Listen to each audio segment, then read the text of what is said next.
This is a true story from when I was 18 years old. It still creeps me out just thinking about it. It all started when I was heading home from my friend Jason's house.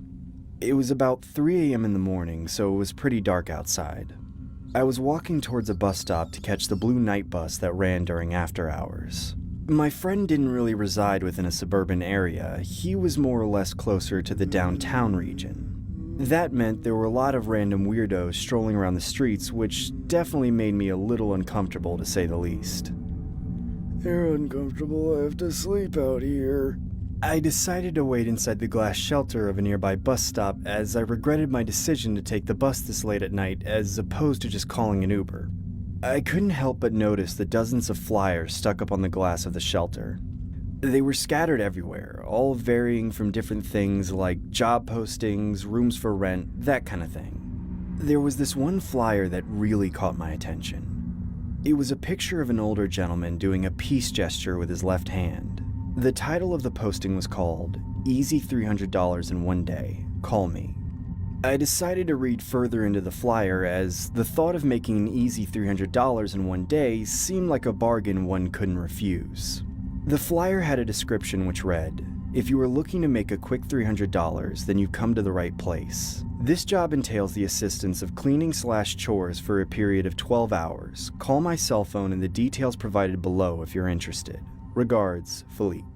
I was a part-time college student, so any extra money would have definitely been beneficial to me. I decided to take a plunge at the opportunity, so I took a picture of the flyer as I see a night bus arriving towards my stop. As I boarded the bus, I refrained from calling the job posting as I didn't want to wake the employer up, so I ultimately decided to text the number instead. My text read, "Hello, please contact this number as I am interested in the job presented in your flyer." About 10 seconds later after sending the text, I get a call from an unknown number. I assume it was the guy in the job posting, so I answer it. "Hello?" A man answered back, "Hey, you interested in the job?" Is this Philippe from the $300 a day posting?"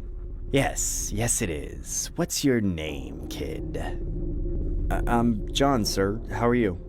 He completely disregards my question and says, "You mind coming over right now, kid?"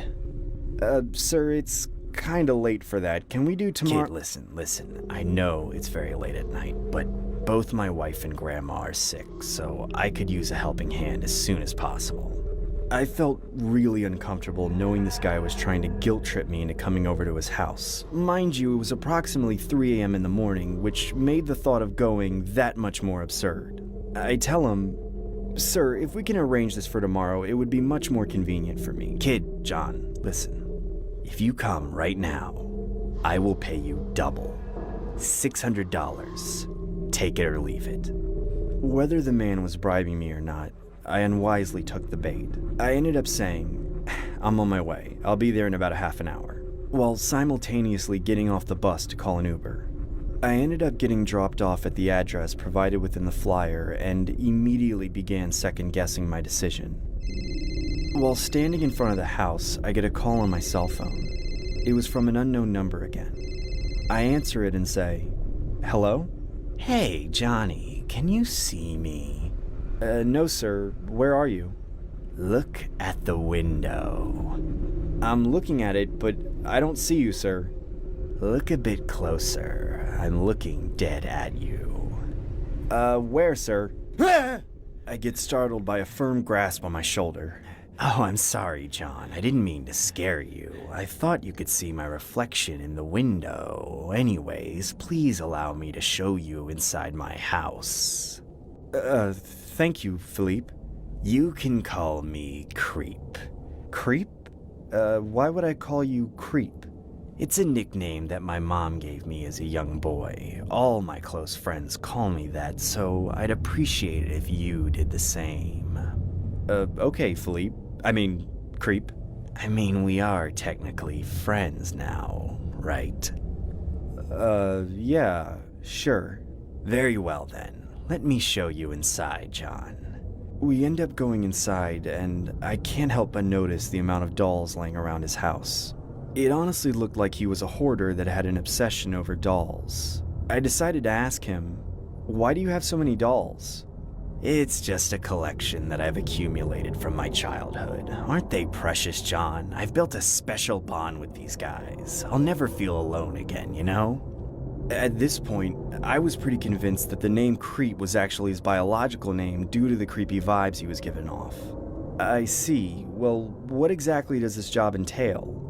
Well, for starters, my grandma and wife are unfortunately ill, so I have to take care of them since they're in bed all the time. If you don't mind me asking, what's wrong with them?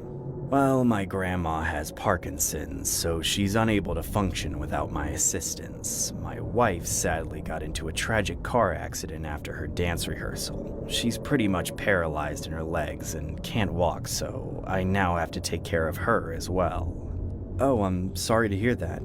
She was so beautiful before the accident. I'm unbelievably lucky to be with such a beauty like her. We got married and had about 100 people there. It was the best wedding ever. Sorry if I'm getting carried away. No worries. What would you like me to do for now? You can start by vacuuming the house. Just don't go inside the bedrooms, because that's going to disturb my grandma and wife's sleep. A couple minutes later, I begin vacuuming the hallway upstairs. The bedroom doors were slightly open, so I could vaguely view the inside of it. I remember seeing a glimpse of a woman sleeping on a bed which I assumed to be his wife. It was unfortunate to see her like that, as she was quite beautiful from what I was able to see. I noticed the man was in the other bedroom having a conversation with his grandma, so I continued vacuuming without drawing too much attention towards his direction. Have you been feeling better? Are you okay? The next part of the story is what sends chills down my spine. The man asked me to put the vacuum down and meet his grandma. As I approach the inside of the bedroom, I see a creepy life-size doll laying on the bed. I unhesitatingly ask him, where's your grandma? John, don't be rude. This is my grandma. I felt my heart fall to my stomach when he said that. I honestly wanted to get the hell out of there, but I didn't want to potentially put my life in danger, so I just went along with it and said, nice to meet you. He then said, my grandma thinks you're really handsome and you should come over more often. Sure, I'll definitely come over more often. My grandma wants me to grab her some McDonald's. Why don't you continue vacuuming the place while I do that? Sure, sir. Creep. The man then hands me an envelope and says, here's your $600. Thanks for being there for us. Yeah, no problem. I then continue vacuuming the hallway as the man exits the house. I need to get the hell out of here. This guy is a psycho. As I dropped the vacuum on the floor, I peeked inside the bedroom of where the man's wife was sleeping. To be honest, I felt really skeptical about leaving her there, so I shouted, Ma'am, is everything okay? Can you hear me? Ma'am, are you okay? Can you hear me? She didn't say anything. She honestly looked like she was heavily sedated off the meds I saw on top of the nightstand. I end up leaving the house and catching an Uber. I eventually make it home and remember the man had gave me the $600 in an envelope. Thank God I made it out of there. At least I made an easy $600. I opened the envelope only to see 6 pieces of paper. Each piece had a poorly drawn face with $100 written on it. I shouted in anger, "What the hell is this?" I contemplated on giving the man a piece of my mind, but I honestly didn't want any further conflict with this psycho. Just before heading to bed that night, I got a call from an unknown number. It was quite obvious that it was the creep, so I ignored it and never looked back. It's been a couple months since that creepy experience. I haven't gotten any more calls from that unknown number since. I was strolling around with my phone one day when I got a notification that someone followed me on Instagram. I noticed it was the creep from the avatar picture on his profile. I was pretty freaked out that he was able to track me down since he only knew my first name and we haven't contacted each other since. I noticed he had only one post, so I clicked it. It was a picture of the woman and the creep on the same bed. She looked sedated while wearing a wedding veil. The creep had his arm around her while there were hundreds of dolls surrounding the two. The caption read, "The best wedding an audience ever."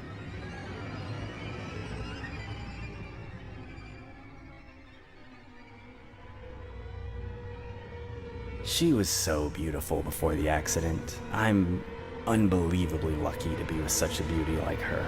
We got married and had about 100 people there. It was the best wedding ever.